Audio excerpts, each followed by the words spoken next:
the ashes, make the sign of the cross on your forehead with the ash. For me, they had to burn an entire palm tree.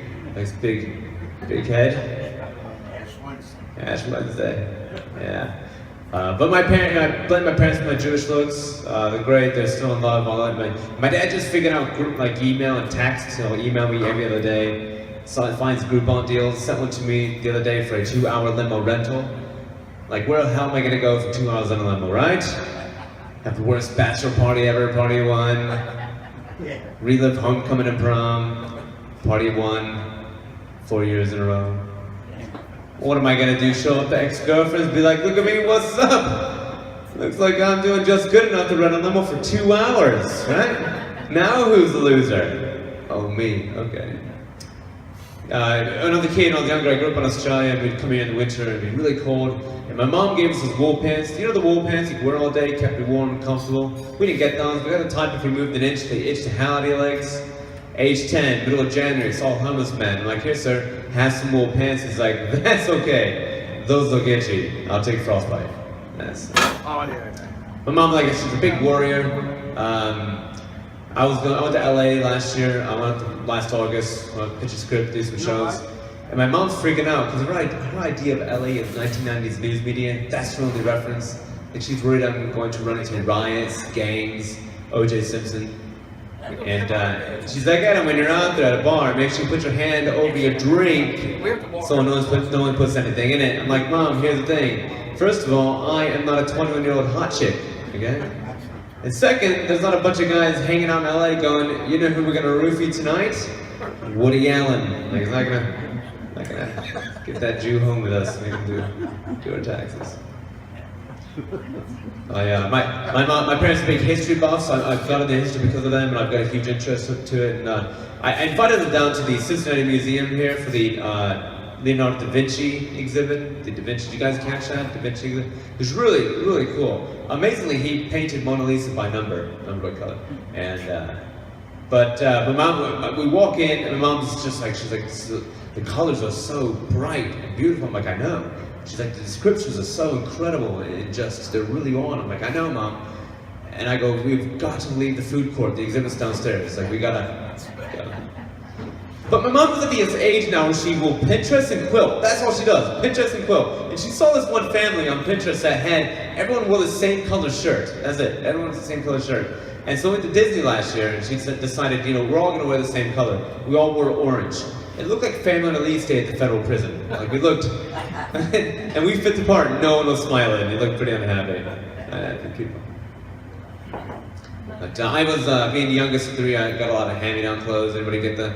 A lot of kids in the family, brothers and sisters, a lot of siblings, you get that? I was the youngest, I got jeans, and my oldest sibling was my sister.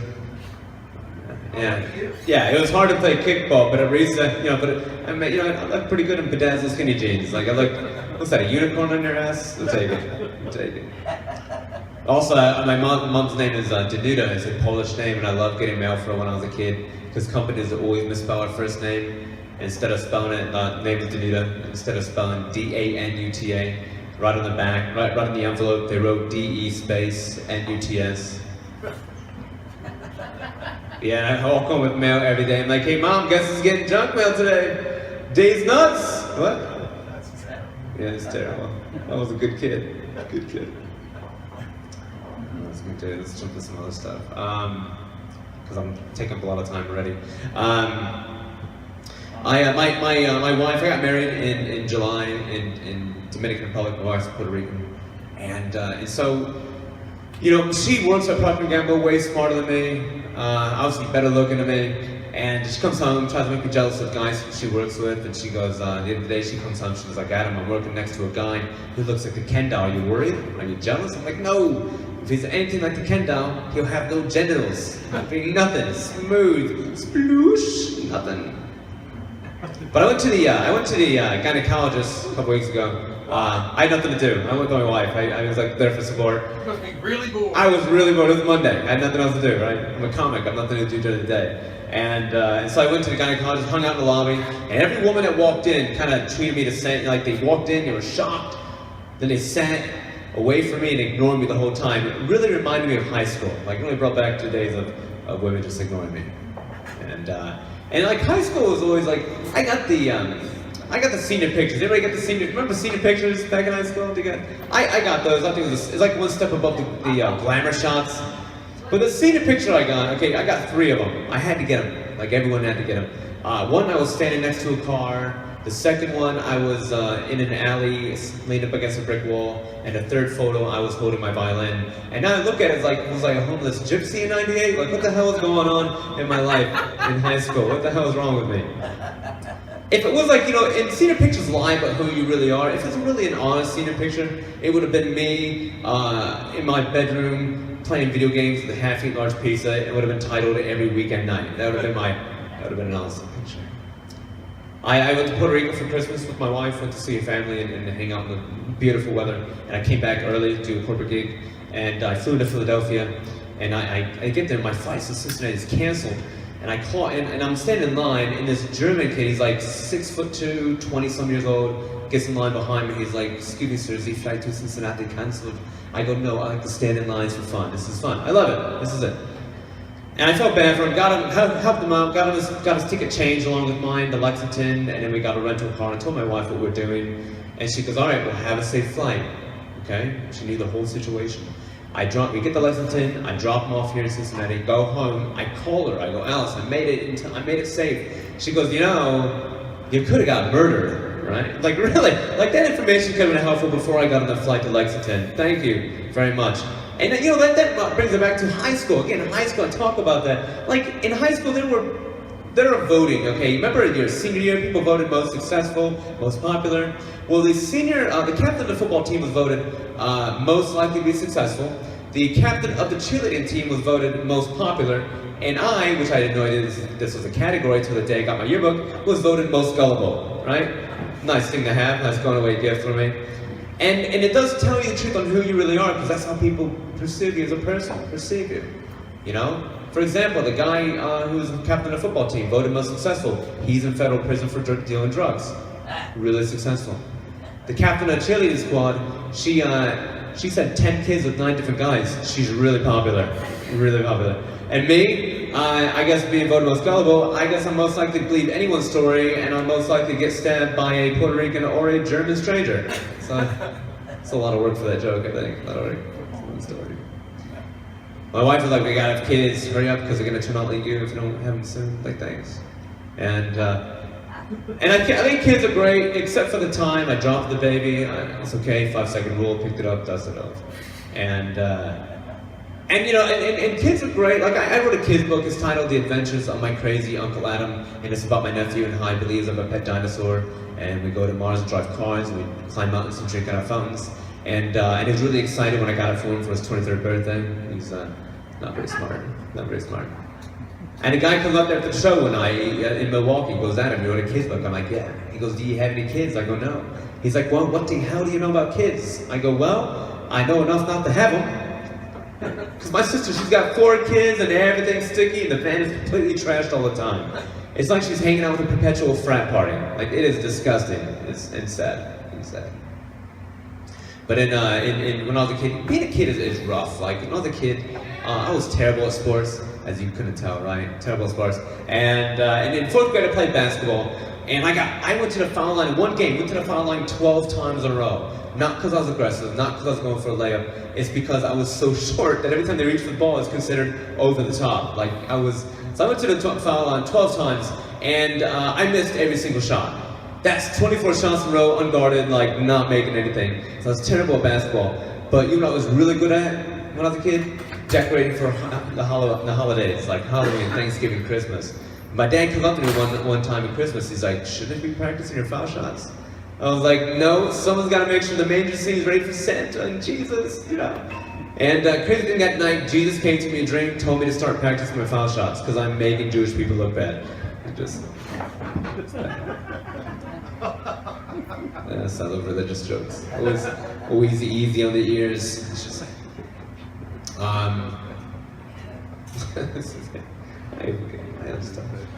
I live in Bellevue. I love this town. I love Bellevue. I used to live in Chicago, moved here, and I love this place.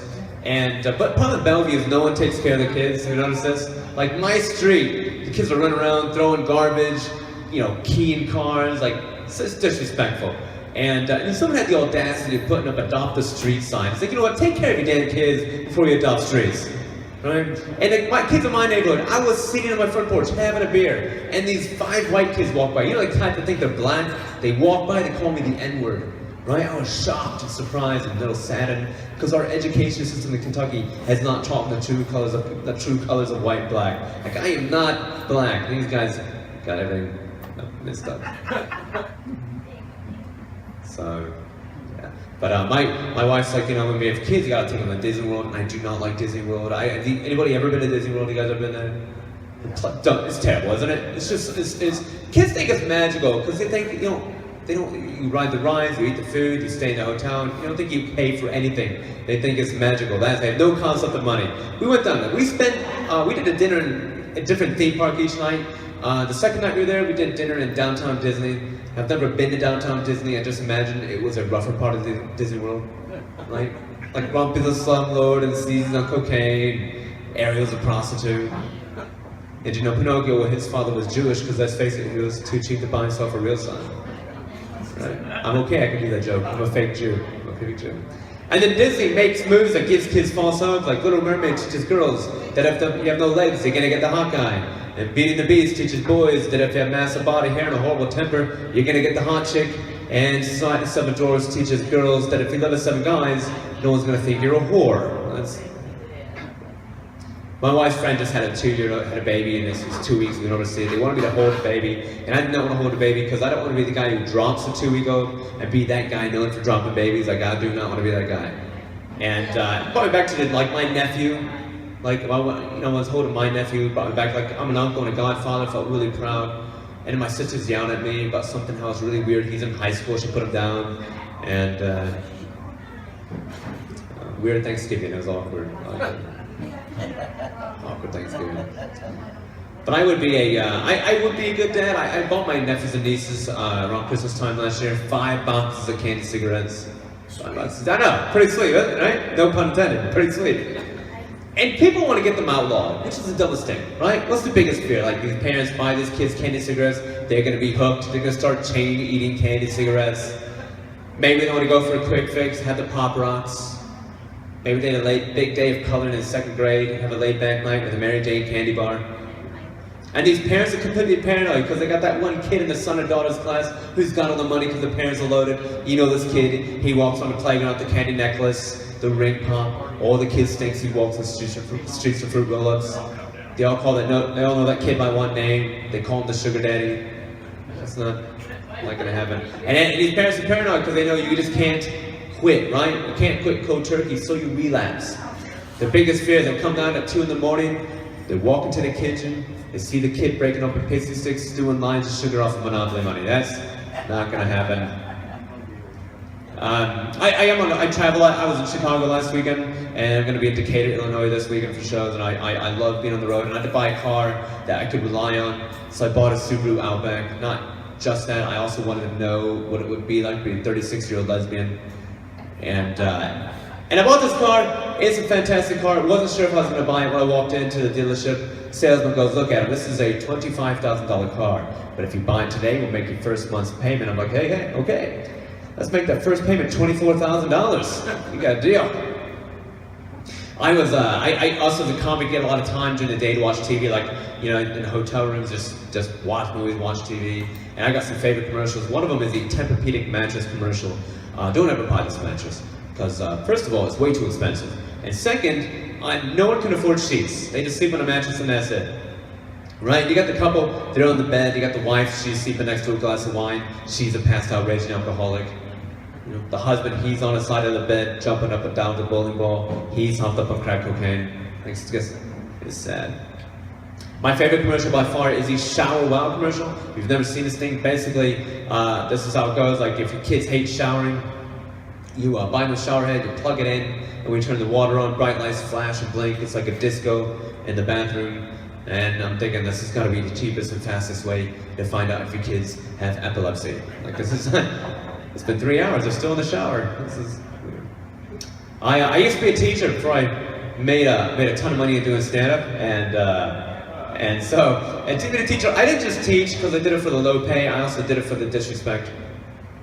And and so, and you know, and as a teacher, you always got gifts all the time, Christmas and end of the year. And every Christmas I got candles and Starbucks gift cards. So basically my students are going, you know, Miss Minnick, we know you can't afford electricity, so here's a candle. And here's a gift card to the cheapest drink next to water. Enjoy that. That cup of JoJo, right? Cup of Joe. And at the end of the year, I got Grader's gift cards. And I'm lactose intolerant, so you do the math. Like it was a very runny summer. Let's just say that, very runny. That's too gross. Good thing I'm not serving food here. It gets there. Terrible. Another thing about high school, like I said, being a kid is tough. High school is even a tough time. I remember I went to the homecoming and prom, and I got ditched to every single one of them. My senior year, okay, actually it's my sophomore year, homecoming for the first time. I took my date in, we got into the door, and she goes, I gotta go say hi to my friends. I'm like, okay, go see them. She comes back. She's like, oh my God, I couldn't find you. I was like, really, Kristen? We go to school with 30 people, and it's Monday. Like, we've gone a long time. Oh man. Finish on a couple things here. I'm almost done, guys. Sorry. Thanks for sticking in with me. Thank you. I like my glasses. My brother's like, you gotta get LASIK vision. I had more than perfect vision. It's like, how can you have more than perfect vision? It's like those dumb athletes that say they gave 110%. You can't get more than 100%, okay? It's realistic. But I like my glasses. I think it's one of the things that makes me somewhat good looking, or like look at least smart. Because I'm not good at math. People are like, but you're wearing glasses. Like, I know. I feel the same way when I look in a mirror. Like, I can't believe I failed addition again, and I'm in high school. But you know, glasses, and the back in the day, the monocle, that always amazed me how that was like a fashion, a thing that people wore, the monocle. Is it just people who wanted to have good vision in one eye, and they're like, the hell with the other eye, like, screw depth perception, we're just gonna have one eye with a lens in it. And like, it looks like they're having a stroke because they're trying to hold the one lens in, and go, pop eye. And that was popular in the 20s. You know what else was popular in the 20s? Segregation, right? Every time I see Mr. Peanut, I'm like, that guy's racist. That is a racist lagoon. That's a scientific word. Yes. I really highbrow stuff here, highbrow. The holidays are here.